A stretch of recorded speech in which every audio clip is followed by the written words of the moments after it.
Au départ, je suis psychologue clinicienne professionnelle pour l'enfance maltraitée. D'accord, c'est ma spécialisation du départ, donc je sais très bien ce qui se passe dans les institutions. J'ai fait de nombreux signalements, je sais les dysfonctionnements de la protection de l'enfance et ça m'a mené à écrire un livre. J'écris beaucoup de livres, mais j'en ai écrit un en particulier qui s'appelle Psychopathologie de la pédophilie avec ma collègue Amandine Lafargue. Ce livre, on l'a écrit en 2012 chez Duno, éditeur universitaire. Il est paru en 2013. Nous savons de quoi nous parlons. J'ai aussi, pendant des années, donné des formations pour la prise en charge de la délinquance sexuelle au sein de l'administration pénitentiaire. Et en dehors de cela, j'ai une solide formation en philosophie morale et politique et lettres classiques, donc latin grec à l'ENS, et un doctorat de psychopathologie sur la psychose adulte. J'ai aussi ensuite sillonner les entreprises pour enquêter quand il y avait des plaintes de harcèlement, ce qui m'a conduit aussi à faire beaucoup d'expertise pour la justice sur le sujet. Là, c'est plus sur le domaine des adultes. Mais disons que j'ai une connaissance dans le psychisme de l'enfant et une collègue, Valérie Chénard, en 2016, m'a alertée sur ces textes de l'OMS. Et je dois dire que là, c'est de la haute voltige en termes de manipulation rhétorique.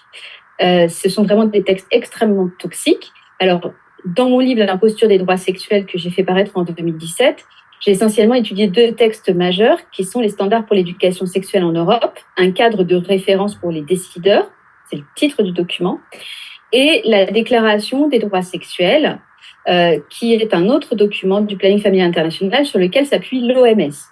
Donc, ce sont deux documents dont on nous a expliqué qu'ils étaient consultatifs, mais en réalité, on le verra plus tard tout à l'heure dans l'interview, j'expliquerai pourquoi ils ne le sont pas.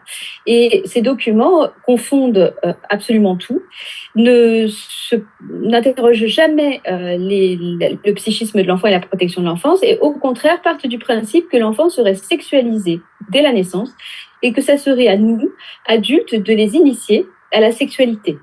Alors, on verra peut-être les origines de tout ça, mais ce qu'il faut bien comprendre, c'est que l'éducation sexuelle est un terme déjà qui est complètement vérolé et qui vient, on parlera sans doute de cette arnaque des officines de Kinsey, de la fameuse pédagogie sexuelle, mais ça part du principe que l'enfant aurait une sexualité, petit homme, et que nous, notre devoir, notre rôle serait de le conduire à la sexualité. Or, nous, psychologues ou pédopsychiatres, nous savons que l'enfant a une sensorialité, mais il n'a pas de sexualité. Et pire, j'étais en train de regarder d'ailleurs hier un doctorat sur le sujet, que de montrer des images à caractère sexuel ou de donner des termes crus à des enfants qui concernent toute la sexualité adulte a pour effet de créer de l'effraction traumatique chez l'enfant, ce qui a pour effet, et ce doctorat le démontrait très bien, de les conduire à des addictions sexuelles et à des conduites impulsives ou délinquantes. Donc voilà, en gros, le programme de l'OMS consiste à sexualiser l'enfant dès la naissance et à nous expliquer que c'est scientifique et à nous expliquer qu'il va falloir le concours, en gros, de tous les professionnels, y compris les instituteurs, mais également tous les professionnels qui sont dans les structures socialisantes de l'enfance, parce qu'on le verra, ces textes ne concernent pas que l'école.